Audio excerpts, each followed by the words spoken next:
मिळेल। राजभवनावरती महायुतीच्या नेत्यांनी राज्यपाल CP राधाकृष्णन यांच्याकडे आमदारांच्या समर्थनाचं पत्र सुद्धा सादर केलेलं बघायला मिळत आहे। राजू सोनवणे आमचे प्रतिनिधी आपल्याला अपडेट्स देतात। राजू, आपण ही थेट दृश्य दाखवतोय राजभवनाच्या आतली।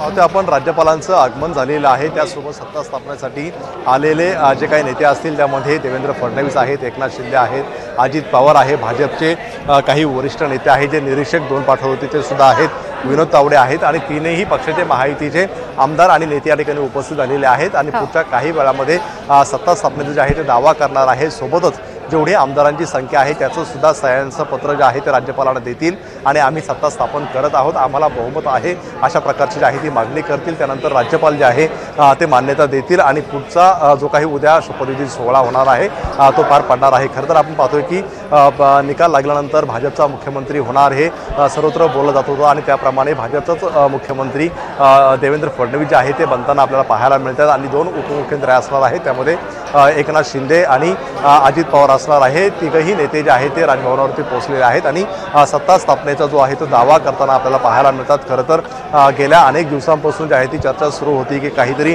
वेगळं घडू शकतं, मात्र या सगळ्या चर्चांना पूर्णविराम दिलेला आहे आणि भाजपने पुन्हा एकदा जे आहे ते मुख्यमंत्री जबाबदारी जी आहे ती देवेंद्र फडणवीस यांच्याकडे दिलेली पाहायला मिळते। त्यामुळे पुन्हा एकदा राज्याचे मुख्यमंत्री म्हणून जे आहे ते देवेंद्र फडणवीस असणार आहे। त्यामुळे आपण पाहतोय की देवेंद्र फडणवीस यांच्या मंत्रिमंडळामध्ये 2 मोठे दिग्गज नेते असणार आहेत, एक उपमुख्यमंत्री अजित पवार असणार आहेत आणि दुसरे उपमुख्यमंत्री म्हणून जे आहे ते एकनाथ शिंदे असणार आहे। खरं तर एकनाथ शिंदे हे मुख्यमंत्री राहिलेले आहेत आणि त्यांच्या मंत्रिमंडळामध्ये देवेंद्र फडणवीस हे उपमुख्यमंत्री मात्र आता अगदी उलटं होताना पाहायला मिळतं। देवेंद्र फडणवीस हे मुख्यमंत्री असणार आहेत आणि एकनाथ शिंदे जे आहे ते उपमुख्यमंत्री असणार आहे। त्यामुळे कुठेतरी या तीनही पक्षांचे नेत्यांची आता काय नेमक्या प्रतिक्रिया आहेत हे सुद्धा बघणं आपल्याला आवश्यक आहे। खरं तर नेहमी हा प्रश्न असतो की निवडणुकांचा निकाल लागल्यानंतर मुख्यमंत्री कोण बनणार असा प्रश्न ज्यावेळेस आमदारांना किंवा नेत्यांना विचारला जातो त्यावेळेस कुठेतरी संदिग्धता असते। मात्र पहिल्या दिवसापासून जे आहे ते भाजपकडून देवेंद्र फडणवीस यांच्या नावाची घोषणा केली होती। प्रत्येक आमदार सांगत होता की देवेंद्र फडणवीस हेच दावेदार आहेत आणि त्याचप्रमाणे पक्षाने निर्णय घेतलेला आहे।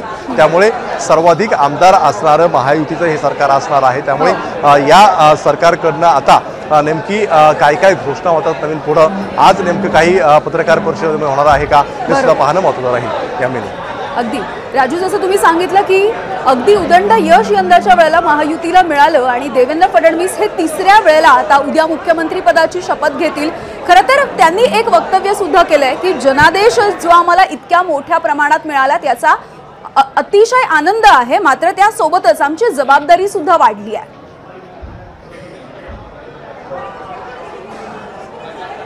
अगदी पाहतो आपण ज्यावेळेस 2014 मध्ये पंतप्रधान नरेंद्र मोदी यांची लाट होती, या लाटेत सुद्धा एवढे आमदार निवडून आले नव्हते, तेवढं यश जे आहे ते महाराष्ट्रामध्ये भाजपला यावेळी मिळालेलं आहे आणि कुठेतरी ही सगळी निवडणूक जी आहे ते भाजपने देवेंद्र फडणवीस यांच्या नेतृत्वाखाली लढली गेलेली होती। त्यामुळे मोठ्या प्रमाणावरती जनादेश मिळालेला आहे आणि जनादेश मिळाला असलं तरी आमची जबाबदारी आता वाढलेली आहे असं सुद्धा भाजपचे नेते म्हणतात। कारण आपण पाहतोय की निवडणुकांच्या आधी मोठ्या प्रमाणावरती जे आहे ते घोषणा केल्या गेल्या होत्या, महाविकास आघाडी असेल किंवा महायुती असेल दोन्हीकडनं सुद्धा अनेक मोठ्या घोषणा केल्या होत्या। त्यामुळे आता या घोषणा पूर्ण करण्याची सुद्धा मोठी जबाबदारी आहे आणि त्यामुळे देवेंद्र फडणवीस हे मुख्यमंत्री पदावरती बसल्यानंतर जे आहे ते या घोषणांची पूर्तता करणं हे सगळ्यात मोठं त्यांच्यापुढे आव्हान असणार आहे।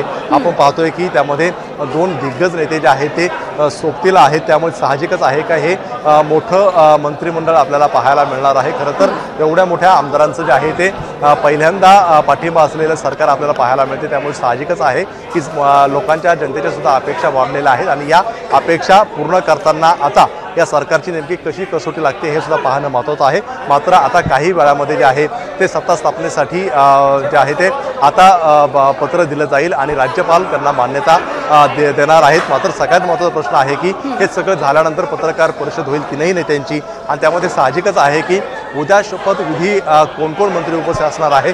त्यामुळे याला उत्तर आता महायुतीच्या नेत्यांकडून नेमकं काय मिळतंय हे सुद्धा पाहणं अतिशय महत्त्वाचं असणार आहे। यामिनी